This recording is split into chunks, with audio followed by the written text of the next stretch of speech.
You're locked into Soho Radio. My name's Georgie Rogers, and it's time to welcome this month's guest on my show, all the way from Newark, New Jersey to London town, Eléwa. How are you doing? Really good. Peace. It's so good to see you. Thank you. Thank you for coming in. Thank you for having me. How has your first trip to London been? It's been great. It's definitely some differences, of course, but it's been really great. I'm happy to have this whole experience, really. Mm-hmm. Yeah, and you've been playing a few showcase shows. So you did some in London and then one in Brighton last night. That's right. How's it all been? Are you seeing new fans coming down? Like, what's the vibe been like? Yeah, it's been very embracing. Yeah. Very embracing. I've had people say they flew in from Kuwait, you know, I mean, all different types of places, Wales, and, you know, just traveling far just to come see me. And that's been really overwhelming. Yeah. You know, like, I love it. Yeah. I bet it must be just so wonderful to see Yes. how your music's connecting with people. Definitely. So let's talk a little bit about going back, you know, setting your music and your kind of life story, I guess, Sure. in context. So when did you first get into music? What was the first point? Well, I've been writing since the age of 8. I picked up instruments at the age of 12. And I played sax and I played bassoon. And then 15 is when I started actually recording music. 18 is when I started actually performing. So it's really always been a part of my life, you know. And for those who don't know, I'm 28 now. Yeah. And I'll be 29 this year. So yeah. So I've always been doing music. Mm-hmm. Yeah. Did you have a musical family, or Yeah. what prompted you to pick up the sax and the bassoon? Honestly, that just called me. Yeah. Really, I don't really know of anyone in my family specifically, especially that played those instruments. I definitely have people in my family. I've played guitar, piano, stuff like that. But we're all musically inclined, from DJs to even just poets. But a lot of writers in my family, a lot of them. Hip hop background, you know, that kind of thing. Yeah.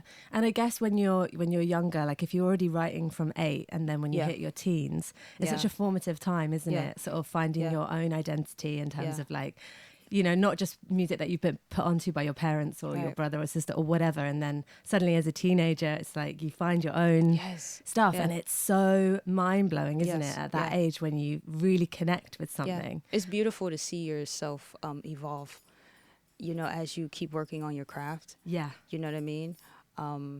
Because even sometimes I think back on my writing style at the age of 15 or 18, or even in my younger 20s, and how my writing style has switched up now, you know, or evolved, you know, now. Yeah. What were the big artists for you that you discovered that kind of informed, I guess, when you were figuring out what kind of artist you were going to be? What were the big inspirations? Definitely Soulquarians had a really big influence over me. So, you know, Black Thought, you know, Badu, to, you know, D'Angelo, you know, because I love a lot of soul, you know, I love a lot of instrumentation, you know, the Roots, you know, stuff like that. Yeah, definitely. Those, you know, that soul conscious, you know, kind of vibe. Most Def, you know, Talib Kweli. Yeah, a lot of greats. Yeah, a lot of greats definitely. in that list. Incredible. Yeah. And as you've sort of evolved as an artist, have you had any chance encounters with any of those heroes? No, not yet. not yet. Remains to be seen. Yeah. Putting in the ethers. Yeah. You know what I'm saying? But where you at? Right. She played like a few shows over the last few years in the UK, and I wish I'd gone. It's like Who's big that? regret. Erykah Badu. Oh, Badu. Yeah. I've been to a show of hers. Yeah. Yeah. Oh, Jill Scott too she's not a part of Soulquarians, but she but a lot of other influence. Jill Scott to Floetry. You know, like India Arie. Yes. You know, Brandy Arie. I have so many different. I pull from so many different things. You know what I mean? But yeah, I went to a Jill Scott concert that was crazy too. Amazing. Yeah.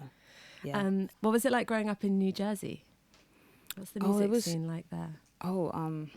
Definitely diverse. You know, it is a melting pot kind of state. But yeah, I grew up very different though, because I was raised Muslim. You know, I had a, you know, Muslim background. So, you know, it was just, I had a very unique childhood than my peers, you know what I mean?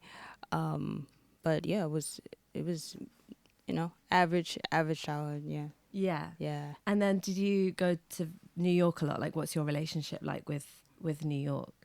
Yeah, I've gone to New York more recently for performances more than anything.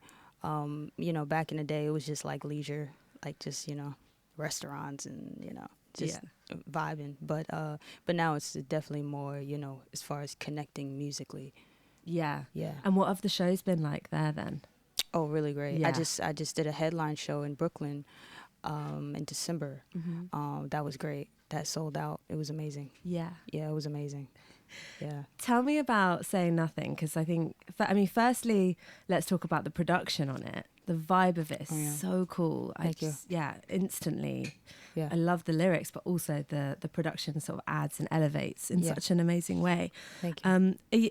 Because you're a multi-instrumentalist, Yeah. do you do all the production as well? Like, yeah. How does it? Yeah. So how do you, when you're starting to write a track like Sayin Nothin, how does it flow? How does it come Honestly, together? it's all accidental. Yeah. It's not really something you really think about or you're as conscious about. It just happens. You know, really. It's funny because I made that beat and I made it about a year ago, like a year prior, you know, to me recording to it. And I really wasn't that confident about it. You know, I was just like, okay, it's another beat, you know. And those of you who are producers would know, like, you know, it's like you just make a bunch of stuff, you know, and then sometimes you feel this one, sometimes you don't, or you may feel it later. And that's kind of what happened with Sayin Nothin. I made the beat and then I felt it later. You know, it hit me later. Yeah. Yeah. And then do you put the vocals on it after?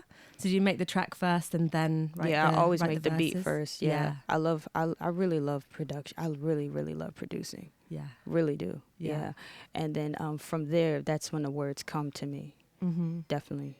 Yeah. Have you got a favorite sort of rhyme on Sayin Nothin? Favorite like rhyme? A line that you were like, oh, that's good. Probably I'm Judgment Day's horns, too profound to ignore. Yeah, that this whole track was just like very self-affirming, you know, very self-affirming.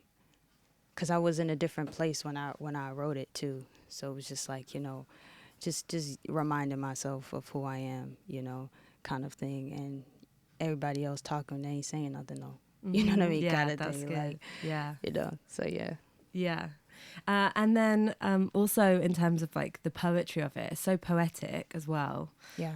Was poetry a big thing for you growing up? And writing poetry, is that sort of a source of a lot of inspiration? Yeah. 8 years old. That's how I started. Like literally, my writing was strictly poetry. I wasn't writing music. I was doing like little jingles with like a keyboard, you know, as a kid and stuff like that. But it was mainly poetry. A lot of journaling, a lot of, you know, story writing. I've written books and all types. I like just heavy writing. You know, even when I got to college, I was an editor. You know, and I was writing, you know, then as well. I just loved writing since a child, literally. So yeah, poetry, definitely. Yeah, it informs it.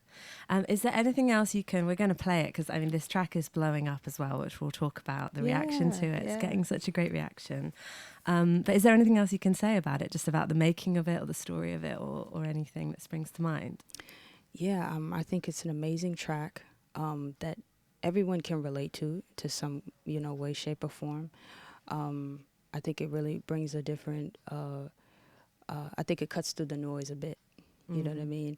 And I definitely feel like it brings a really good soulful vibe with a nice, you know, hip-hop twist, you know, and a good bounce. Yes. A lot of funk, a lot of groove, to it. Yeah.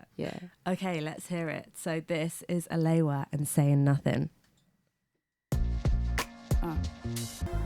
So that is the sound of Sayin Nothin. It's Eléwa. They ain't saying nothing.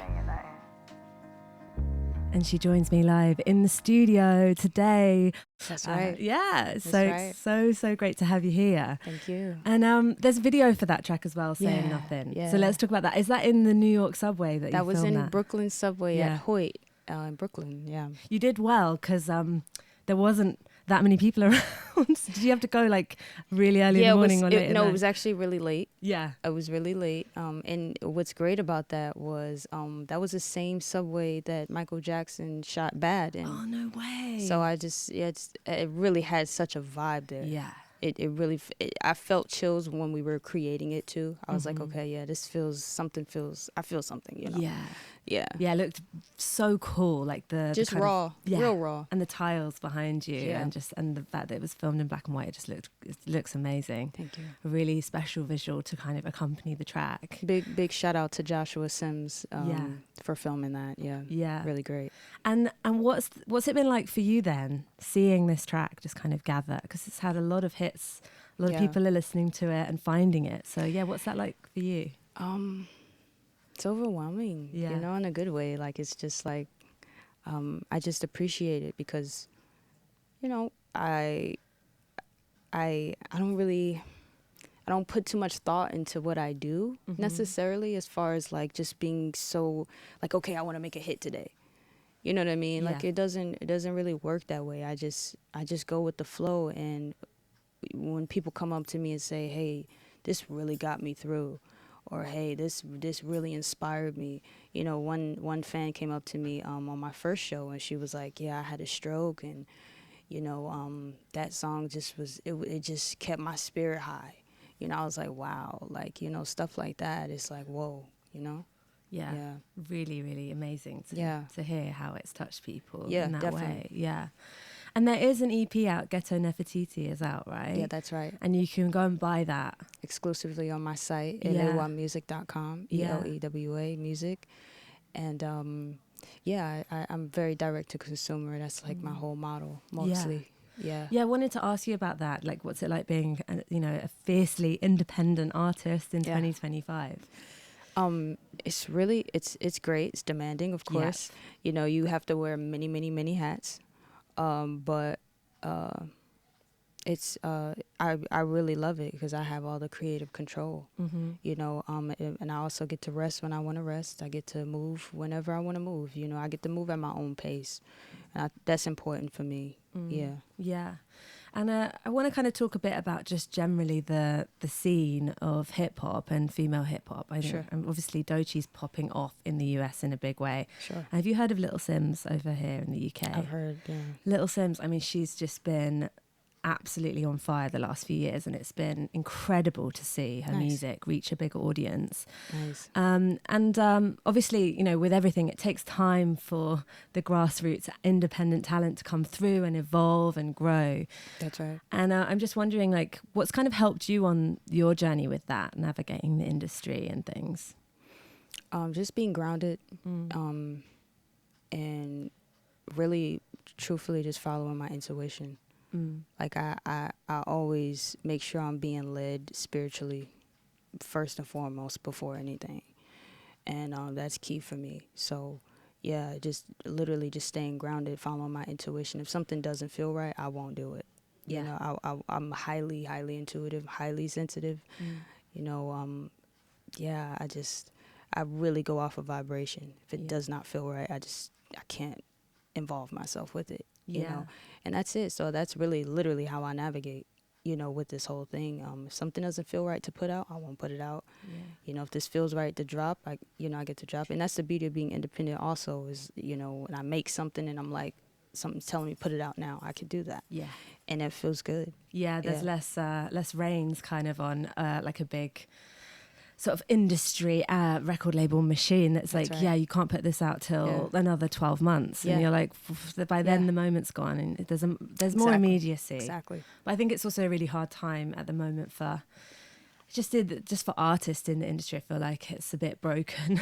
The fact that you don't make any money really from streams and all of that. It's like a lot needs to happen to kind of overhaul the whole structure of it. I don't actually know if it will happen. I mean, try and be positive about it. Hopefully it'll get better for artists in that way. I think the best thing that we can do as artists is to just stand on our own. Yeah. I mean, that is the best. I mean, it makes the most sense. You know, if you want my art, get it from me. Pay for it. Get it from me directly. You know, there shouldn't be a middleman. It doesn't make sense for there to be one. You know, and I feel like we're the only art form, the recording artists are the only ones that get, pimped the way that we do. If you want a painting from a painter, you're going to buy it. Yeah, you know what I mean? Yeah. So it's like, why as recording artists are we the ones that get, I guess antagonized? I don't know if that's the word, but just, we just get misused, completely, and weaponized a lot, especially in this realm of hip hop. Yeah. That's interesting. And I like that you do that, like direct to consumer. Yeah, that's important. Yeah, I think so. And like we mentioned Little Sims, but she's also been a very fiercely independent artist. Dope. Right through. Dope. She like built her team. Nice. And she stayed independent. Nice. And then it's all happened for her, which is just really special. And it shows that it can be done. Hard, difficult, but it can be done. Yeah, and I'll say too, it's not like, it's not like I'm so pro independent that I'm anti-label necessarily. Yeah. It just, of course, has to make sense, and you have to make sure that there's integrity behind the work, when you're doing business with anyone. Yeah. But definitely as an independent artist, it's great to build that leverage with whatever you do. Whether you choose to go with a label or not, you should always start independent too, because it'll give you you get to touch the music industry, really to on a grassroots level. Yeah. Because you have to wear all the hats when you're independent, from being an editor, video creator, videographer to PR, marketing. You touch all these realms. Yeah. And it's good to be hands-on with your craft. For sure, yeah. And to be on that learning, it's such a learning process, isn't it? And you learn so much by doing it and being That's right. Being the decision maker. That's right. Yeah. So any more plans for another EP, another album? Where are we at? Yeah, definitely having some more projects come out. I am a producer, so I definitely want to put out some beat tapes as well. Do some more production work for other artists, maybe, stuff like that. Again, I really love producing, so but definitely more music, more music. Yeah. Well, keep us posted with it. For sure. And thank you so much for visiting me whilst on this trip. Thank you for having me. It's been so nice to chat. Yeah. And I want to finish with a track. It's always nice to kind of pay it forward to other artists. Sure. And I asked you to bring in an inspiration track. And you've chosen Protégé. Yeah. A legend. Yeah. Can you tell me why you love him and tell me about the song that you picked? I was actually just bumping that this morning. It's just like such a peaceful, I'm very big on peace, keeping my peace, and like I said, being grounded. And I just love music with good vibration. Reggae has a really, really big influence over me as well. Really big genre I grew up on. So, that particular track really does, it puts me there in that space of just pure peace, really. Yeah. Yeah. And just to mention, there's a presenter over here in the UK called Becca D, and she's got a deadly platform, which is where she goes to Jamaica and films with loads of artists, and films it so beautifully, like sessions. And there's one with Protégé on the beach, him singing, and then there's also kind of like a spotlight on him where he's talking about his music, and it's sort of like a little documentary style thing, but well worth checking out if anyone that is a Protégé fan. Nice. It's really cool. Yeah. Awesome. Well, Eléwa, thank you so much for coming in. Thank you for having me. And please keep me posted with any next releases. Sure. And say hi from across the old pond. Yeah. I would love to be back. Yeah. Well, I'm sure, no doubt, we'll see you again soon. Yes. And we'll finish with this, your chosen track. So this is Protégé and Ancient Stepping. Peace.